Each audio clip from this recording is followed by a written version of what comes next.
एक बार फिर से परमेश्वर ने हमको ये अवसर दिया है कि हम उसके वचनों के ऊपर अपना ध्यान लगाएं, मनन करें और अपने आप को तरासें कि परमेश्वर जब हमें लेने के लिए आए प्रभु यीशु मसीह तो हम वैसे मिले जैसे वो हमसे इच्छा रखता है। तो जो वचन हम पढ़ रहे थे उसमें लिखा गया है कि परंतु जिस नगर में मैंने तुमको बंदी करके भेज दिया है उसके कुशल का यत्न किया करो और उसके हित के लिए यहोवा से प्रार्थना किया करो, क्योंकि उसके कुशल में भी तुम कुशल रहोगे। जिस नगर में परमेश्वर ने आपको जन्म दिया है, जिस देश में खुदा ने आपको पैदा किया है, परमेश्वर आप चाहता है कि हम उसके कुशल के लिए यत्न किया करें। और यत्न करने का मतलब होता है संघर्ष करना। यत्न करने का मतलब संघर्ष करना, उस देश के लिए मेहनत करना, उस देश को बनाने में अपना योगदान देना, वहाँ के परिस्थितियों को संभालने में, वहाँ के हालातों को संभालने में, अराजकता को नष्ट करने में अपना योगदान देना। परमेश्वर हमसे ऐसी इच्छा रखता है। परमेश्वर कहता है कि जिस जगह पे तुम रहते हो, जिस देश में तुम रहते हो, उस देश के लिए यदि तुम कुशल नहीं चाहते तो जब देश कुशल नहीं है तो तुम कैसे आराम से रह सकते हो, कैसे कुशल के साथ रह सकते हो। यदि तुम्हारा जो भूमि, तुम्हारी उपजाऊ जो भूमि है, उसके अंदर अगर खरपतवार है तो तुम अच्छा अनाज कैसे पा सकते हो। जिस नगर, जिस गांव में तुम रहते हो, वहां पे अगर बुरे लोग, उनको तुम नहीं समझा सकते, उनसे संगति करके उनके अड्डे को परिवर्तित नहीं कर सकते, उनके लिए दुआ नहीं कर सकते, तो वो जो अराजकता उस गांव में, उस शहर, उस नगर में फैलती है, उसका खामियाजा भुगतने के लिए फिर कौन लोग होते हैं। विरोध बढ़ता है, डर लगता है। पास्टर जी, दिल तो करता है सामाजिक कार्यकर्ता करें, हम सामाजिक कामों में आगे बढ़ें। लोग पता नहीं कैसे कैसे शब्द बोलते हैं, सताते हैं हमें पता नहीं किस किस नाम से पुकारते हैं। तो सुनो, वो इतना अंधा नहीं है जिसने हमें यहां पैदा किया है, और उसने कहा है कि पैदा होने से पहले मैंने तुझ पे चित्त लगाया है, मां के गर्भ। हालेलुया। मां के गर्भ में रचने से पहले मैं तुझे जानता हूं। तो वो इतना निर्दयी नहीं है कि उसने मुझे यहां भेजा या आपको इस देश में भेजा। अगर हमें भय आता है तो हमारे अपने पाप की वजह से, हमारी अपनी कमजोरियों की वजह से हमें डर लगता है। हमारा अपना जो संसारिक वैभव, हमारा जो पद हम इस संसार में लेकर के बैठे हैं, उससे हमें डर लगता है कि हम इस संसार के पद को ना खो दें। हम लज्जित होना नहीं चाहते उस परमेश्वर के लिए। एक वचन में यीशु मसीह ने कहा था, शायद मती में कहा था, धन्य है वे जो धर्म के कारण सताए जाते हैं। धन्य है वे, आशीषित हैं वे, वो लोग स्वर्ग के वासी हैं जो धर्म के कारण। और हम धन्य बनना चाहते हैं। हम निकल के घर से इसलिए आए हैं कि हम धन्य लोगों में गिने जाएं, सताव नहीं चाहते हैं। यदि मुझे ये पता चल जाए, इस बात से मेरे घर में आशीषें आएंगी, तो मुझे उस बात के लिए दौड़ना पड़ेगा। मुझे ये पता चल जाए कि मेरे घर के अंदर ये प्रोजेक्ट मैं लगाऊंगा तो मेरे घर में शांति आएगी, तो उस प्रोजेक्ट के करीब मुझे जाना होगा और उसको जबरदस्ती लेकर के आना होगा। यहाँ वचन कहता है कि धन्य है वे जो सताए जाते हैं, मसीहत में सताए जाते हैं, यीशु मसीह के नाम से, धर्म के कामों के कारण जब सताए जाते हैं तो वो धन्य लोगों। और हम उससे धन्य बातों से दूर भागना चाहते हैं। परमेश्वर कहता है कि उस देश के कुशल में तुम्हारा कुशल होगा। जब तुम्हारा देश धन्य होगा तब तुम लोग धन्य कहोगे और खुदा तुम्हें धन्य कहेगा। अब बात आती है सताओगे। अब बात आती है परेशानियों की, समस्याओं की। तो परमेश्वर का वचन कहता है, यिर्मयाह 1 अध्याय और 5 वचन पे अपना ध्यान लगाएं हम। गर्भ में रचने से पहले ही मैंने तुझ पर चित्त लगाया और उत्पन्न होने से पहले ही मैंने तुझे अभिषेक किया। मैंने तुझे जातियों का भविष्यवक्ता ठहराया। और 7 वचन को और पढ़े हम। परंतु यहोवा ने मुझसे कहा, मत कह कि मैं लड़का हूं, क्योंकि जिस किसी के पास मैं तुझे भेजूं वहां तू जाएगा, और जो कुछ मैं तुझे आज्ञा दूं वही तू कहेगा। आमीन, आमीन। यहां पे लिखा गया है, शायद ये साथ छोड़ेगा आज। Hallelujah, hallelujah. यहां पे लिखा गया है, परंतु यहोवा ने मुझसे कहा, मत कह कि मैं लड़का हूं।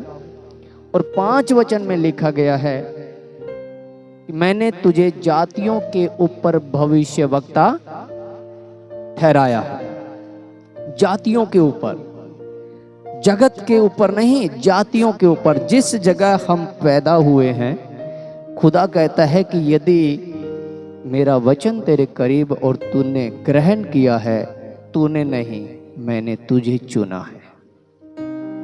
गर्भ में रचने से पहले मैंने तेरा अभिषेक किया है और तुझे बुलाया है। समय पूरा हुआ और मैंने तुझे बुलाया है। अब तुझे नहीं बोलना, बोलना किसको है? मुझे है। तुझे नहीं जाना, भेजने वाला मैं हूं। हमारी शिकायत रहती है, हमारा विरोध होगा, लोग हमें सताएंगे, भला बुरा कहेंगे। ये सताव आज से तो नहीं है, यीशु मसीह के समय से तो नहीं है। अगर हम ये कहें कि ये सताव जो है प्रभु यीशु मसीह का विरोध जो है उसके जन्म के बाद हुआ, तो ऐसा तो नहीं है। यशायाह को क्यों मार दिया गया? यिर्मयाह के मृत्यु का षड्यंत्र क्यों रचा गया? बहुत प्रभु यीशु मसीह के जन्म से पहले भविष्यवक्ताओं को मारा गया है, घसीटा गया है, आरे में चीरा गया है, आरे के अंदर। तो अगर विरोध प्रभु यीशु मसीह का है तो फिर उनके साथ ऐसा क्यों हुआ? एक ही गर्भ से 2 पैदा हुए थे। गर्भ एक, पिता एक, देश एक, जगह एक, और वहीं पैदा हुए जिसका नाम था कैन और हाबिल। बाइबल ऐसा बताती है कि कैन हाबिल से नफरत करता था। हाबिल के जीवन से वो, क्योंकि हाबिल अपने पिता की बताई हुई बातों पे चलता था। जब विरोध वहीं से शुरू है, जब पूरी पृथ्वी पे इतनी दुनिया नहीं है, बॉर्डर नहीं है, जात नहीं है, धर्म का कोई, संप्रदाय का कोई, संगठन का कोई निजात नहीं हुआ है, और विरोध एक ही गर्भ से निकला हुआ है, और उसी के द्वारा जिसने हमको पैदा किया है, उसी के द्वारा वो पैदा हुए हैं। एक पिता की बातों पे चित्त लगाता है, एक अपने घर में अपने माता पिता की संगति में रहता है। वो जानता है अपने पिता की उस चिल्लाहट को, वो जानता है आदम के उस दोहाई को, जब वो घुटने के बल रो रो करके दोहाई देता था, जब ये कहता था कि मैंने तुझे खो दिया है, मुझ पे दया कर, मुझ पापी पे दया कर। जब हाबिल पूछता होगा, पिता तूने किया क्या है? तू ऐसा क्यों अपने आप को शर्मिंदा करता है? तू क्यों ऐसी प्रार्थना करता है? तूने किया क्या है? तब आदम ने जरूर बताया होगा कि बेटा मुझसे ये गलती, मैंने तेरी माँ का कहना मान लिया और खुदा के विरोध में खड़ा हो गया। तो उसने चित लगाया होगा। ये बात केन को भी तो बोली होगी, केन ने भी तो सुना होगा, पर उसने अपने माता पिता की उस दुहाई को नहीं अपने हद्दे में रखा। दोनों ही कामगार थे, आवारा कोई नहीं था। पढ़ोगे ना ध्यान से, उत्पत्ति की किताब निकालें, उत्पत्ति की किताब उसका 4 अध्याय निकालें और 2 वचन से पढ़ेंगे हम। उसके भाई हाबिल को भी जन्मी, और हाबिल तो भेड़ बकरियों का चरवाह बन गया, परंतु केन भूमि की खेती करने वाला किसान बना। किसान बना, आवारा नहीं था वो, मवाली गुंडा नहीं था, वो एक कर्मकाजी इंसान था। और हाबिल भी कर्मकाजी इंसान था। एक ने जो चूज किया काम वो था भेड़ बकरियां चराने का, और एक ने जो चूज किया वो था अन्न उपजाने का। पर जिसके एक के पास जो काम था वो काम श्रापित काम गिना जाता था। आदम को जब श्राप दिया गया तो कहा कि ये धरती तेरे कारण क्या हो गई है, श्रापित हो गई है, और तू खून पसीने की कमाई खाया करेगा, तेरे लिए ये ऊंट कटारे उगाएगी। केन के पास जो अनाज है, जो काम है, वो उस श्रापित धरती से है। केन जिस काम को करता है उसके ऊपर खुदा की निगाहें नहीं है, क्योंकि उसे श्राप मिला है। हाबिल जिस काम को करता है, हाबिल ने पहले से जान लिया, मेरे पिता ने जब पाप किया तब उसने अपने तन पे अंजीर लटका लिए थे, और खुदा ने मेरे पिता को परमानेंट तन ढकने के लिए चमड़े के अंगरखे जब बनाए थे तो निर्दोष का लहू बहा था। उसका लहू बहा था जिसने कोई पाप नहीं किया, और उसे श्राप भी नहीं मिला था। आदम से कहा था ये धरती श्रापित है, ये नहीं कहा था कि पक्षी प्राणी पशु श्रापित है, ऐसा नहीं कहा था। ये क्या है, धरती श्रापित है। और जब आदम को अंगरखा दिया गया बना करके, तो जो श्रापित नहीं है और जिसके अंदर प्राण है उसके प्राण निकालने पड़े, क्योंकि एक चमड़ा चाहिए था पाप को छुपाने के लिए। पाप को छुपाने के लिए लहू बहाया गया। हाबिल इस बात को जानता है, यदि पाप से अगर मुक्ति चाहिए तो लहू बहाया जाता है। हाबिल भेंट लेकर के आता है उसकी जो श्रापित नहीं है, निर्दोष है। केन भेंट लेकर के आता है उसकी जो श्रापित है, और जो धर्म के काम करता है, जो पिता की बातों को सुनता है, उससे वह नफरत करता है। परमेश्वर इस वचन में आगे लिखा गया है, 7 वचन को पढ़े, 6 और 7। तब यहोवा ने केन से कहा, तू क्यों क्रोधित हुआ, तू क्यों क्रोधित हुआ, और तेरे मुंह पर उदासी क्यों छाई गई है? यदि तू भला करे तो क्या तेरी भेंट ग्रहण न की जाएगी? हाँ। और यदि तू भला न करे तो पाप द्वार पर छिपा रहता है। हाँ। और उसकी लालसा तेरी ओर होगी और तू उस पर प्रभुता करेगा। तू उस पर प्रभुता करेगा। परमेश्वर ने केन को पहले चेताया, तू क्यों इससे खार खाता है, तू क्यों नफरतों से भरा हुआ है? यदि तू भला करे तो क्या तेरी भी ग्रहण नहीं की जाएगी? वह अपने कामों के उस कर्म के उस घमंड के ऊपर वो अनाज लेकर के आ रहा है। वह नहीं जानता कि जिस काम के दम के ऊपर तू उसे प्रसन्न करना चाहता है वह पहले से श्रापित ठहर चुकी है। आज भी ऐसा होता है ना। आज भी लोग सोचते हैं नहीं जाएंगे 6 महीने क्या बात हो जाएगी, 10,000 रुपये पास्टर जी को जैसे देंगे वो तो रात भर दुआ करेगा हमारे लिए।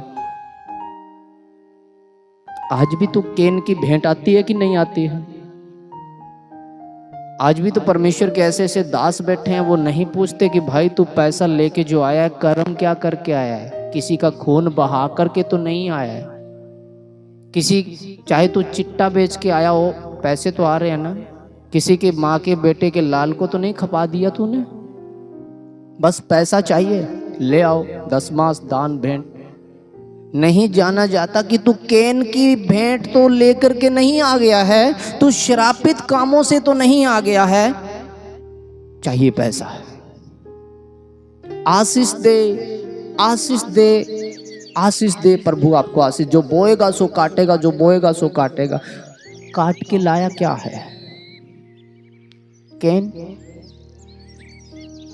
आज भी तो चल रहा है विरोध, आज भी तो केन की जिंदगी और हाबिल की जीवन आज भी तो चल रहा है। आज भी तो धर्म को अधर्म से दबाया जाता है। आज भी तो केन की भेंट हाबिल की भेंट से नफरत करती है। आज भी तो सच्चे लोगों को सताया जाता है। उस समय तो धर्म के नाम पे कत्ल ही हो गया था। वो पहला मजहबी ही कत्ल था। वो ये बड़ा भगत बन रहा है अपने आप में। इसकी भेंट ग्रहण हो गई, मेरी नहीं हुई, इससे पिता प्रेम करता है, मुझसे नहीं करता है। ये अपने आप में परमेश्वर के करीब मानते हैं, मैं तो फिर हूं ही नहीं कुछ। कत्ल कर दी हाबिल की, खुद के भाई की कत्ल कर दी। किसके कारण? धर्म के कारण, धार्मिकता के कारण। एक ही परिवार, एक ही गर्भ, एक ही पिता, एक ही देश। आज तुम किससे डरते हो? समझ में तो ये नहीं आ रहा। भय किससे खा रहे हो? तुम उसी पिता की संतान हो जिस पिता के विरोधी पैदा हुए हैं। आज भी तो तुम हाबिल के वंशज में गिने जाते हो। जब केन तुम्हारे सामने खड़ा होता है, क्या केन का आत्मा मर गया है क्या? आज भी तो काम करता है। केन कोई व्यक्ति नहीं है, केन एक विचारधारा है, एक सोच है जो मनुष्य में पाई जाती है। आज भी लोग नफरत करते हैं जो धर्म से जीते हैं, धार्मिकता में जीवन व्यतीत। इसने तो धर्म बदल दिया, इसने तो ये कर दिया। जीवन बदलने से लोगों में नफरतें आती है। नफरतें क्या बदला तुमने? क्या खो दिया? क्या तुमने मिट्टी को उड़ा दिया?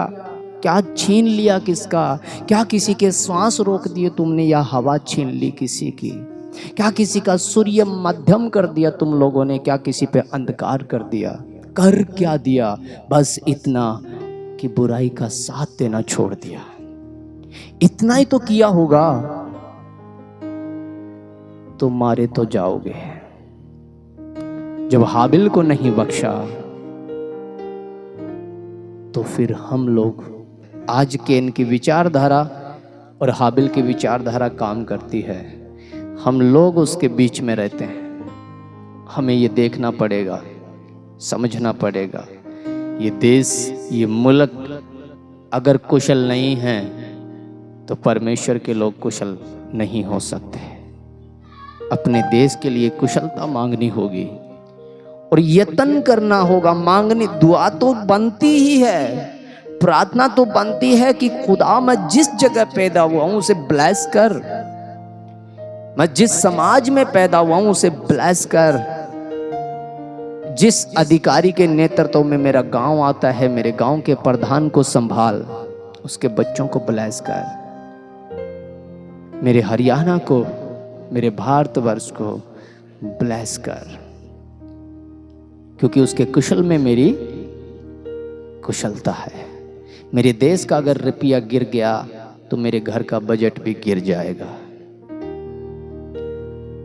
लिखा गया है कि धर्मी जन जब प्रजा पे राज करते हैं, सत्ता पे काबिज होते हैं, धर्मी जन जब सत्ता पे काबिज होते हैं तो प्रजा आनंद करती है, और जब दुष्ट लोग उस पे काबिज हो जाते हैं तो प्रजा हाय हाय करती है, त्राही त्राही करती है, छुपने के लिए जगह नहीं मिलती।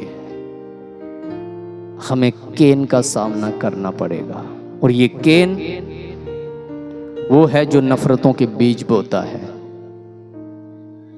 अब चाहे वो हमसे नफरत करे, हमें तो भेंट लेकर के निर्दोष जाना पड़ेगा।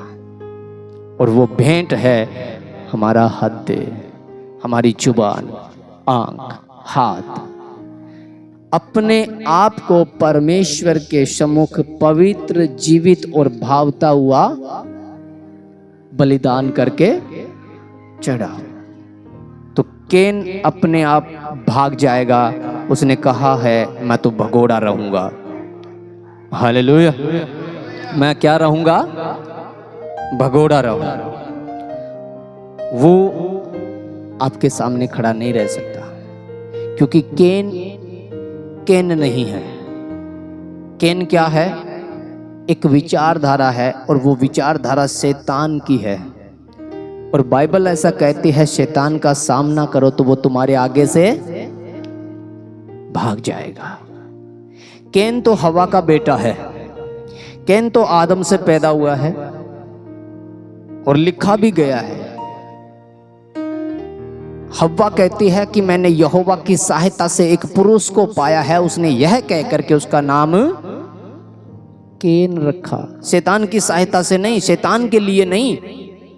मैंने यहोवा की, परमेश्वर की सहायता से एक पुरुष को पाया है, और उसने यह कह करके उसका नाम केन रखा।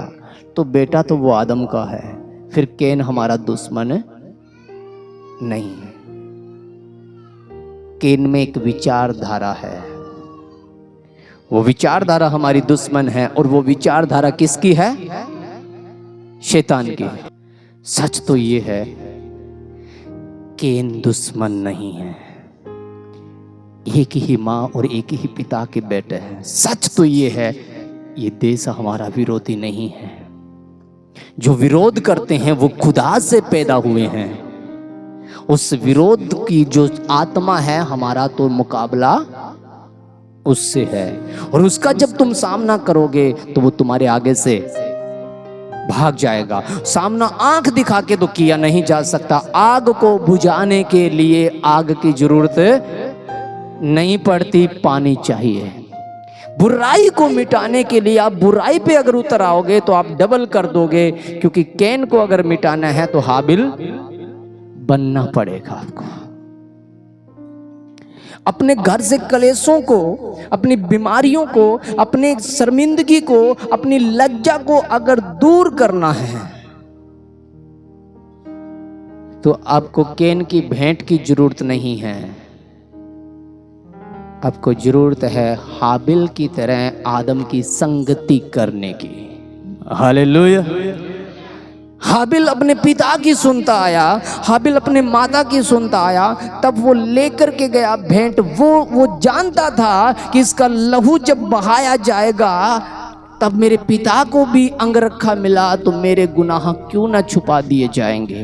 हाबिल इस बात को जानता था कि श्रापित कामों के, श्रापित अनाज से खुदा प्रसन्न नहीं होता।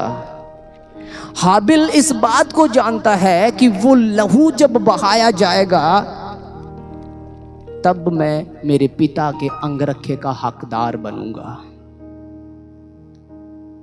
और लिखा गया है गवाही बन गई उसकी।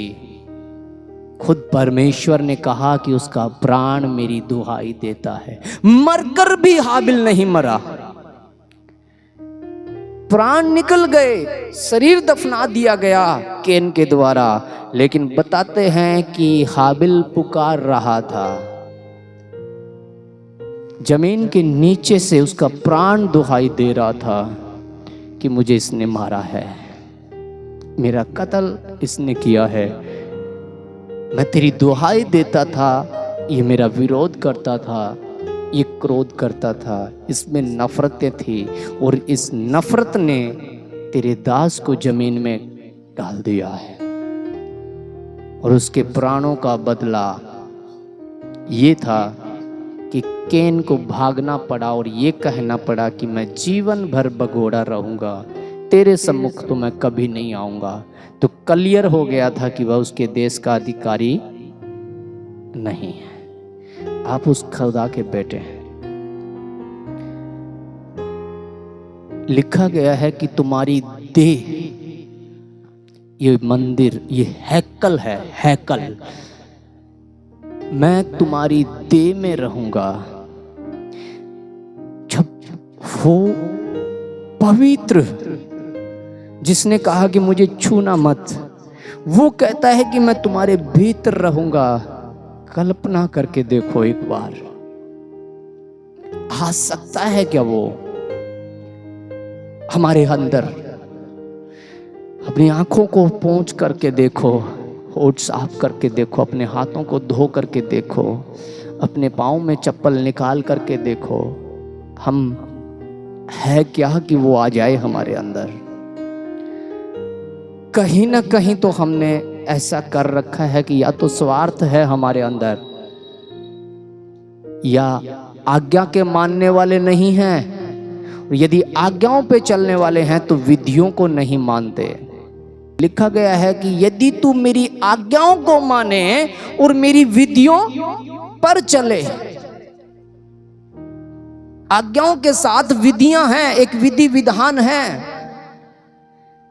एक बेटी घर से निकल जाती है किसी पुरुष के साथ जीवन व्यतीत करने के लिए, और उसे अपना पति ग्रहण करती है, और वो अपने समाज के अंदर जाकर के घर बसा लेती है, तो बच्चे तो पैदा होंगे, पत्नी भी कहलाएगी, वो पति भी। पर जो विधियां से चूक गए,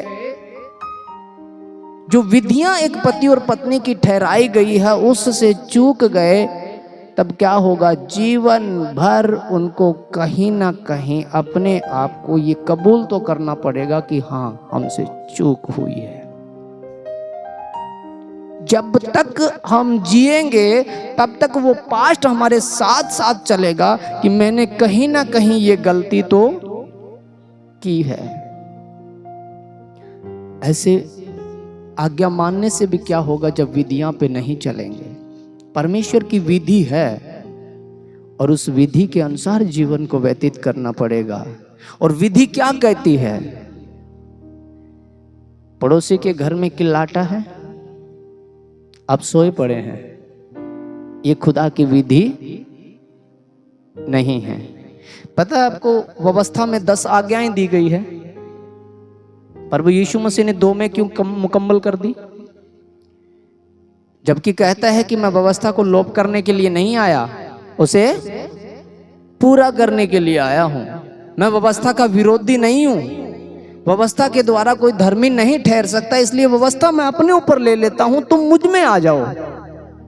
ये जो वजन है व्यवस्था का मैं अपने ऊपर डाल लूंगा और तुम मेरा जुआ ले लो, क्योंकि मेरा जुआ सहज है। मैं तुम्हें नई विधियां दूंगा, तुम मेरी बातों को मानना, ये मैं ले लूंगा। यही था ना?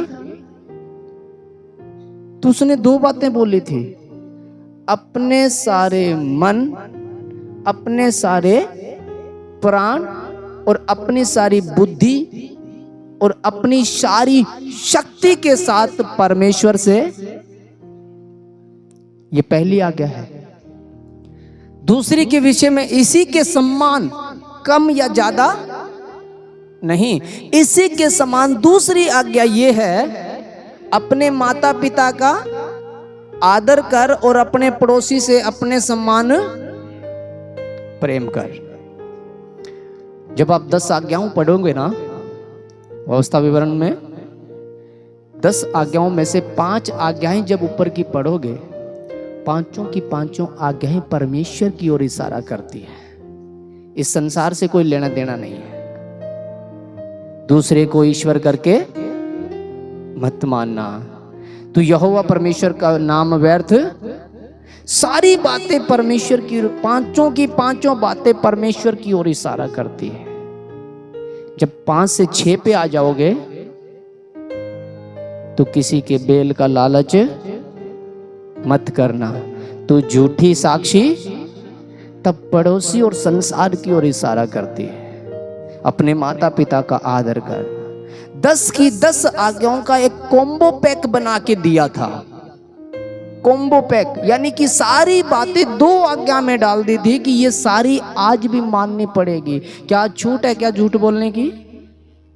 आज छूट है किसी को ईश्वर करके मानने की, तो उसने तो 2 ही आज्ञा दी थी ना।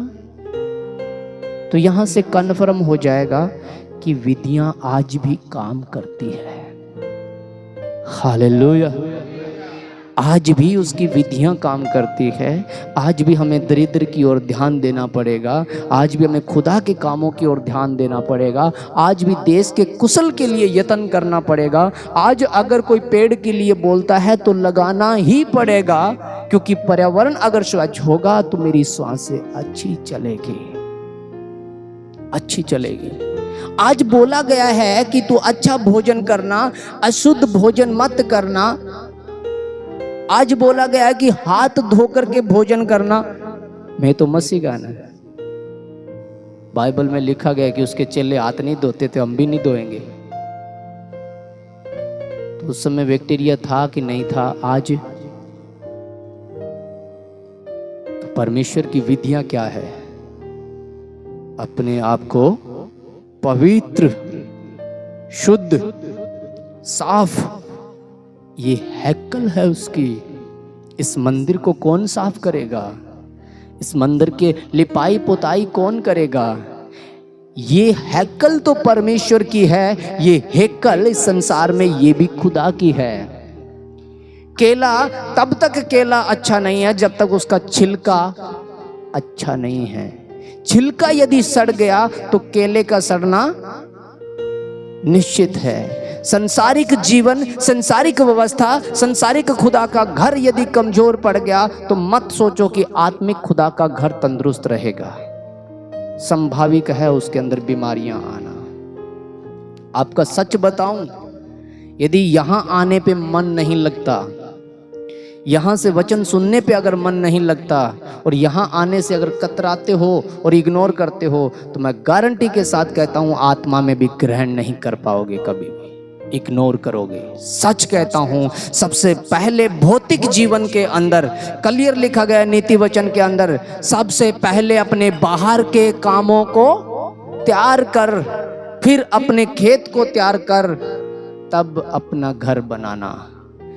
जब तक आप भौतिक जीवन में, संसारिक जीवन में साफ सुथरी छवि लेकर के नहीं जाओगे, जब तक खुदा के घर के, खुदा के कामों के ऊपर आप ईमानदार नहीं रहोगे, तो आत्मा में ईमानदारी का कोई सवाल पैदा नहीं हो सकता। सुनो, अपने आप को खुदा के करीब करो। आपका भौतिक जीवन यदि उसकी लालसा करता है तो आत्मिक वरदान आपके हैं। मैं सच कहता हूं, यदि आपकी देह खुदा को पुकारना शुरू करती है, कितनी गर्मी, कितनी तूफान, कितना भी बारिश क्यों ना हो, कितना घर में काम क्यों ना, प्रायोरिटी अगर परमेश्वर को प्रथम स्थान, प्रथम घंटा, प्रथम दिन अगर परमेश्वर को मिलता है, तो बाकी 6 दिनों की चिंता उसको है। तुम्हारा काम नहीं है वो तुम्हारा काम, वो उसका काम है। शेर के बच्चे भूखे रहेंगे ऐसा बाइबल कहती है, पर उसके डरवियों को किसी बात की कोई गटी, वो देगा बुद्धि, वो खोलेगा आपके कामों को। आप मिट्टी लेकर के आओगे, सोने का रूप बनेगा। और यदि आपका भौतिक जीवन बेकार है, ये हैकल यदि टूटी हुई है, और ये हैकल अगर टूटी हुई है, तो इस हैकल के बारे में आप कभी नहीं सोचोगे, कभी नहीं सोचोगे। यदि उसका भौतिक घर गिर गया तो मेरा आत्मिक घर कभी खड़ा नहीं कर पाऊंगा। मैं अपने आप को खुदा के सामने खड़ा करने के लिए मुझे संसार के कामों को पहले देखना पड़ेगा, उसके संसारिक कामों को, उसकी व्यवस्था को, कलीसिया की व्यवस्था को पहले देखना पड़ेगा, पहले चिंता करनी पड़ेगी। जब मैं पहले उसके कामों की चिंता करूंगा तो मेरी चिंता वो आप कर लेगा, उसका काम है। अब मुझे नहीं पता कि हाबिल नीचे से पुकारेगा कि हाबिल के ऊपर उसका हाथ रहेगा, वो उसकी मर्जी है। कैन उसको आगे से भाग जाएगा कि कैन उसको मार देगा, वो उसकी मर्जी है। हमें अपना कर्म करना पड़ेगा। घर की आशीषों को आप चाहते हैं ना? कौन कौन चाहता है कि मेरी आशीषें कभी गिरे ना? कोई है? कौन चाहता है कि मेरा बच्चा कभी कमजोर पड़े? कोई है? तो फिर उसके कामों से दूर कैसे भागा जा सकता है? उसकी विधियों से दूर कैसे भाग? धन्य है वे जो धर्म के कारण सताए जाते हैं। सबसे पहले भौतिक जीवन को, जो संसार का जीवन हमारा बोलना, हमारा देखना, हमारे हाथ, हमारे पाँव आज ही से हमें मुकम्मल करने होंगे, आज ही से हमें संभालना होगा। फिर हमें परमेश्वर के कामों को देखना होगा। यदि मेरे घर में व्यवस्था सारी सोने की है तो भवन के अंदर कलीसिया कहीं चप्पल पे तो नहीं बैठी है। मेरे घर में अगर एसी चल रहा है तो भवन के अंदर गर्मी में कोई बच्चा तो नहीं बैठा है। मेरे घर के अंदर अगर मैं यहाँ पे अच्छी व्यवस्था बना करके बैठा हूँ तो जो खुदा के घर में बैठे हैं वो कौन लोग हैं? खुदा किसके द्वारा काम करेगा? क्या मन्ना आज बरसेगा? क्या परमेश्वर फिरौन को हराने वाला नहीं है? जो परमेश्वर फिरौन को हरा सकता है, सुनो, जो परमेश्वर फिरौन को हरा सकता है उसे मूसा की जरूरत पड़ेगी? हेलो, मूसा की जरूरत पड़ेगी? क्यों कहा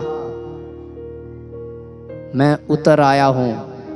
क्यों कहा कि मैं तुझे भेजूंगा और मैं लड़ूंगा, मैं चलूंगा, तुझे तो जाना है। परमेश्वर चाहता है कि वह हमारे भीतर होकर के काम करे। हालेलुया। परमेश्वर चाहता है कि वह आपके भीतर आए और उसके कामों को किया जाए, इस पर्यावरण को संभाला जाए। इस देश का कुशल तब होगा जब आप अपने परिवार को नहीं संभालोगे। देश संभालना बहुत बड़ी बात है। भौतिक जीवन की बात कर रहा हूं मैं, सामाजिक कार्य की बात कर रहा हूं, पर्यावरण की। जिस देश में तुम रहते हो उसके लिए, कुशल के लिए यत्न किया करो। यत्न कहां चल रहा है? प्रार्थना कहां चल रही है? कहां है हमारा ध्यान? Can pay? डर लग गया ना कैन से? कैन आ जाएगा, विरोध होगा हमारा, ऐसा ही है ना? कैन तो उसी का ही है, उसे निकाला नहीं जा सकता क्योंकि पैदा उसी का है। कैन तो आप भागेगा अगर आपकी भेंट में ताकत है तो। आपके कार्य में, आपकी जीवन शैली में, आपके देखने, उठने, बैठने, चलने फिरने में ताकत है, कैन को भागना पड़ेगा। कैन की विचारधारा आपके बीच में नहीं रह सकती, दौड़ना पड़ेगा। बार बार बोलता है दौड़ना पड़ेगा, और आपने देखा दौड़े हैं। कैन की विचारधारा आपके बीच में से दौड़ गई है और गिर भी गए हैं, शर्मिंदा और लज्जित भी हुए हैं। पर वो थे तो परमेश्वर के जन्मे हुए ना, थे तो वो गर्भ का फल ना। विचारधारा कैन की थी, तो कैन की विचारधारा आपके साथ काम नहीं करेगी यदि आप खुदा में आगे बढ़ोगे। तो इसलिए परमेश्वर आपको संभाले। इस देश का कुशल आपके द्वारा होगा। जब भी अवसर मिलता है, आपदा में, पर्यावरण सुधारने में, गांव को सुधारने में, सामाजिक कार्य में, खुदा के कामों में, आत्माओं को बचाने में संपूर्ण रीति के साथ उसकी विधियों के अनुसार जीवन व्यतीत करना पड़ेगा। विधियां नहीं है, आज्ञाकारी नहीं है। 10 बजे का समय 11 बजे तक चले आते हैं। कितनी दुहाई दे लेंगे, कितनी प्रार्थना कर लेंगे, संघर्षों से जूझना तो पड़ेगा। और संघर्ष लिए किसने है? खुद ने। कैन का जीवन बनाया किसने? कैन ने आप। हाबिल तो वहीं पैदा हुआ, सुनता तो वो भी था, सुनता कैन भी था। यदि कैन को ये पता होता कि धरती उस दिन श्रापित हो गई थी जिस दिन मेरे पिता ने पाप किया था, तो कैन वो भेंट नहीं हाबिल से कहता कि तेरे साथ ही हो लेता हूं, हम मिलकर के उसकी इबादत करेंगे और भेंट चढ़ाएंगे, लहू को देंगे ताकि हमारा लहू बचाया जाए। सुनना जरूरी है। सुनो, ध्यान से सुनो। अपने मन में, अपने लहू में लिखा गया है, मेरा यह वचन तेरे प्राण में, तेरे मन में और तेरे हाथ की कलाई के ऊपर और तेरी आंखों के बीच में टिक्के का काम करे। लिखा गया है। वचन जब जिसके हाथ में होगा उसका भाई सुरक्षित होगा। बहन तिलक लगाएगी तो सुरक्षित नहीं, इस दिमाग के अंदर जब वचन जाएगा तब दिमाग ठंडा होगा और सुरक्षित रहेगा। हालेलुया। इन वचनों से प्रभु आप सबको आशीष दे, सबको बरकत दे।